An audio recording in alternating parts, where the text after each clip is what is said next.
في ليلة هادية دخلت الحمام أغسل وشي قبل ما أنام.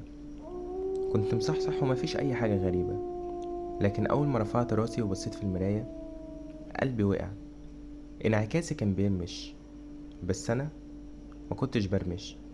وقفت ثابت ثواني، افتكرت يمكن عيني فيها أي حاجة، بس لأ، رمشت وأنا شايفه قدامي ما عملش زيي. اللي حصل بعدها خلاني أبرد.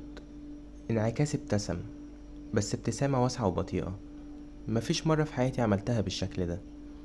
رجعت خطوة لورا غصب عني، بس هو مرجعش، العكس، مد ايده على جنب المراية. ايده دخلت في فتحة سودا كأن المراية باب مش ازاز.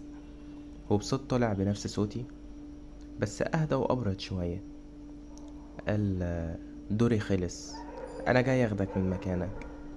اللمبة فوقي بدأت تزن وبعدها اتطفت. لما نورت تاني انعكاسي ما كانش واقف مكاني، كان اقرب بكتير.